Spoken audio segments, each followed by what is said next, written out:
I'm going to ask you to have handy that cover image of your bulletin.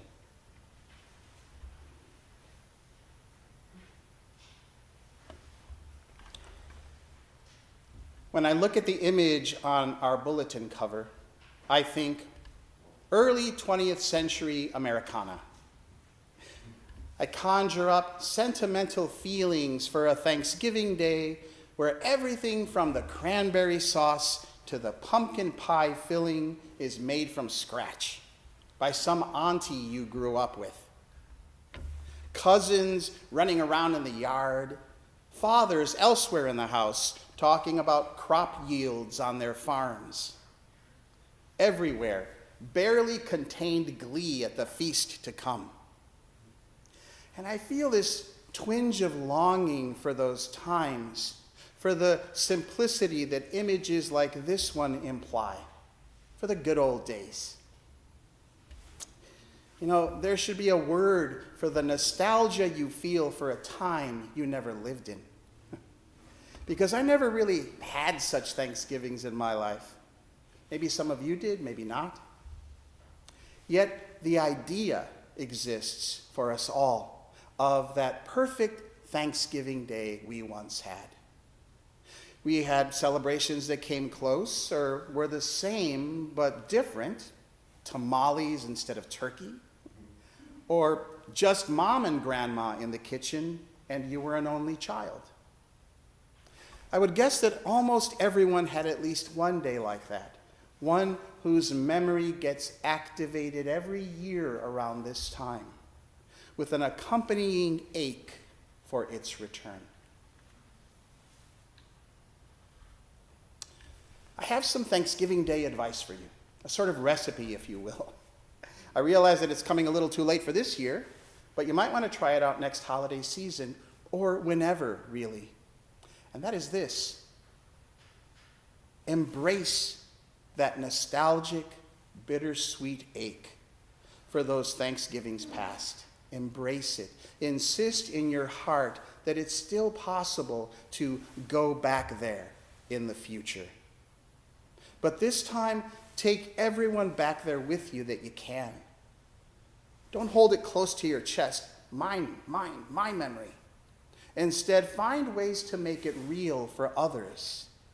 Time travel that feeling to now. In other words, try to live your life with that joy, with that cheerfulness and gratitude, no matter what your circumstance or the news of the world may bring. And share that feeling with others. Be a part of their best day. Don't let the darkness take over. Don't allow yourself to shut down and isolate so that your only concerns are for yourself and those you love.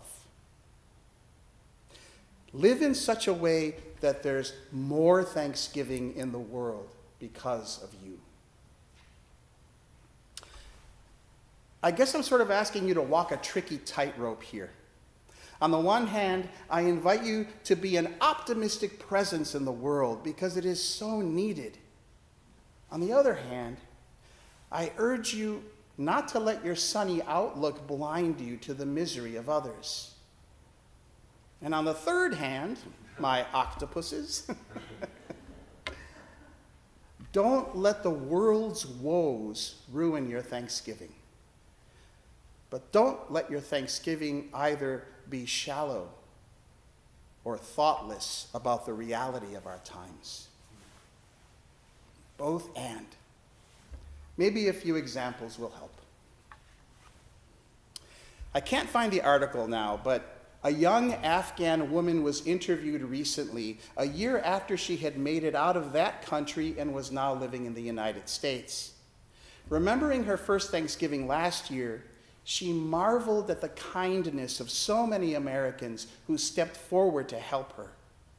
An assistance that continues to this best we are to live in this country. The freedom of religion, the rights of women, the opportunities that exist for education and advancement compared with her home country. And it's funny because my liberal mind immediately wants to say, well, how about a freedom from religion? and women's rights are threatened every day. And advancement for some, but not others. And yet from her perspective, and in a way more real than in many other countries, she's right about us. We are lucky to live here. And I believe there is more kindness than hatred in our American hearts. But we lose our way so often that it's easy to forget how good we actually have it. Can we be thankful while remaining aware that there is still a long way to go before we reach true equity? I think so. We can do both. And I'm grateful to this young Afghan woman for her perspective on us, a reminder perhaps of that nostalgic best country we thought ourselves to be, and a charge to not let that reputation, however true or false, rot in the past, but to finally make it real in the present and in the future. Richard M. Fierro is the retired, keeping him from killing even more people. Fierro's combat instincts took over from 4 deployments in the Middle East. He saved lives. He is a hero. But he paid a price for the skills that made him one last week. The New York Times reports, Mr. Fierro was trying to get better at going out. In Iraq and Afghanistan, he had been shot at, seen roadside bombs shred trucks in his platoon, and lost friends. The wars were both past and still present. For a long time after coming home, crowds put him on edge. No matter how much he tried to relax, part of him was always ready for an attack, like an itch that could not be scratched. It had been hell on his wife and daughter. He was working on it. In a way, you could say that his personal struggles were put to great use in a situation he hoped never to encounter. But he showed up fully that Saturday night when it came anyway. And as a result, survivors of that night will be able to gather for a Thanksgiving meal today with profound gratitude for their life and for this man. As I said earlier, don't let the darkness take over. Live in such a way that there is more thanksgiving in the world because of you. For me, the best part of this story is what Mr. Fierro told reporters about his experience at the club that night, also from the Times. It was his first time at a drag show, and he was digging it. He had spent 15 years in the Army and now relished his role as a civilian and a father, watching one of his daughter's old high school friends perform. These kids want to live that way, want to have a good time. Have at it, he said, as he described the night. I'm happy about it, because that is what I fought for, so they can do whatever the hell they want. Isn't that something?